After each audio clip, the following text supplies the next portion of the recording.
Super Mario Brothers, trapped in the perilous pit. A golden book, New York. Yeah, you better believe it's New York, buddy. A long time ago.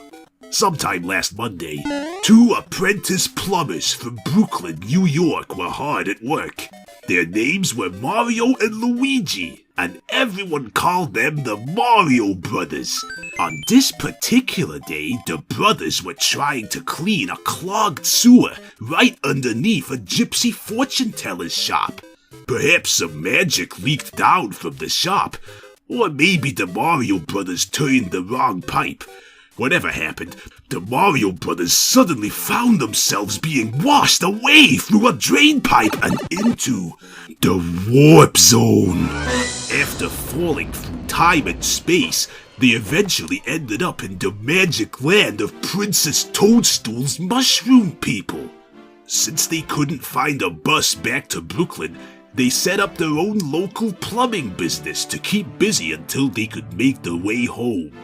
Princess Toadstool was a super nice person and friendly ruler of the mushroom people. One day, way down deep underneath her palace, Mario and Luigi were busy putting plenty of puzzling pipes in their proper places. "This sure is hard work," said Luigi. "but I'm always happy to do work for Princess Toadstool." It's only hard work for plumbers with hard heads, said Mario. "My head may be hard," said Luigi, "but at least my stomach's normal. I don't eat disgusting stuff like mushroom and jelly sandwiches. Yuck!" "Oh no!" cried Mario, ignoring his brother and searching through his lunchbox. "I've run out of fresh mushrooms!" "I know," said Mario. "I'll bet there are some fresh mushrooms growing farther down." And he went looking for mushrooms, which, as we all know, grow in dark, damp places. Suddenly, he heard a strange sound. Mario was horrified to see evil King Koopa and his Koopa Troopers invading the castle. "Great gobs of purple pasta," thought Mario. "King Koopa is up to no good. What can I do?" All of a sudden, Mario looked down at his feet and saw the answer to his question. Magic red mushrooms! Eating mushrooms is very dangerous unless you know which ones are safe to eat.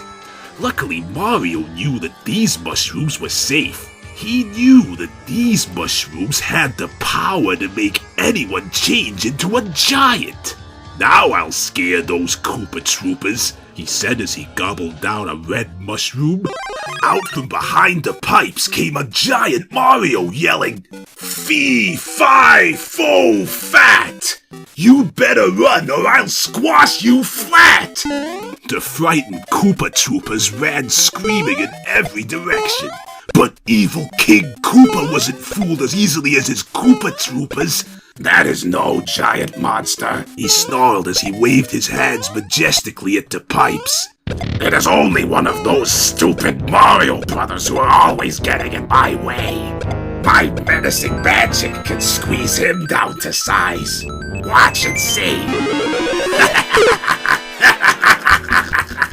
Unknown to either King Koopa or Mario, Luigi was nearby.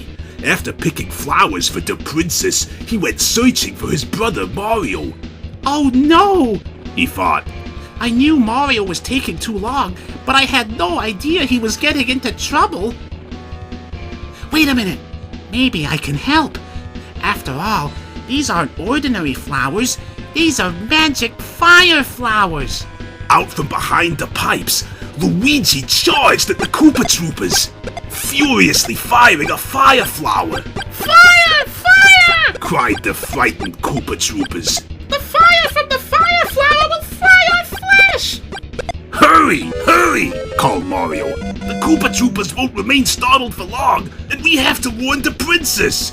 Racing through the passageways beneath the castle, Mario and Luigi tried to escape the Koopa Troopers, but the villains chased them right into a hidden trapdoor. "Yow! That was quite a step," yelled Luigi as he fell. "That was no step, you bumbler," said Mario. We've fallen into a trap! How are we going to warn the princess now? While one squadron of Koopa Troopers captured the Mario Brothers, a second squadron continued up through the castle pipes to Princess Toadstool's throne room. Eek!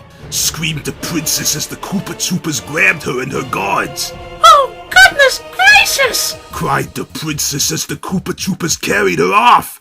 Deep down in the dark, damp, perilous pit, the helpless Mario Brothers heard the princess's cries.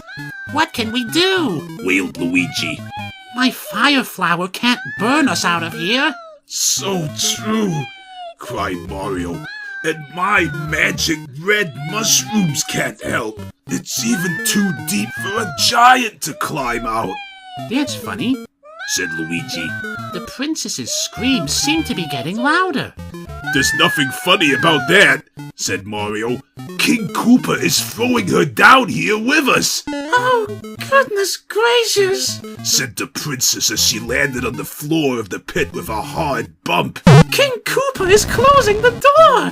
We're going to run out of here. Oh no, cried Luigi. King Koopa will loot the castle while we're held helpless down here. Even with our magic objects, we can't seem to stop him. But you can, cried Princess Toadstool as she noticed the flower and the mushrooms. All you have to do is work together. Together! That's it! Cried Mario. He ate his last magic red mushroom. In an instant, he began to grow. Held high by the giant Mario, Luigi carefully aimed the last fire flower at the wooden trapdoor. It's working! He cried. I couldn't have reached it without your help. And I couldn't have opened it without yours, said Mario graciously. Boom! The fire flower burst open the wooden trapdoor of the perilous pit. Out scrambled Luigi. Before King Koopa or any of the Koopa Troopers had realized what had happened, Luigi grabbed his wrench and opened the biggest water pipe he could find. Bye-bye, he said as King Koopa and the Koopa Troopers were washed away. That night, a huge victory party was held in the throne room in honor of the heroic Mario Brothers. What's the matter, Mario? Asked Princess Toadstool. Why do you look upset after your great victory? I ate the last mushroom to get us out of that pit. Now I have none for my mushroom and jelly sandwiches. You know what? Asked Luigi, laughing. I'd face 100 other dark and perilous pits, but I'd hate to see what's down in the pit of Mario's stomach. Be quiet, said Mario, and get me the pickles for the top of my Italian ice. The end.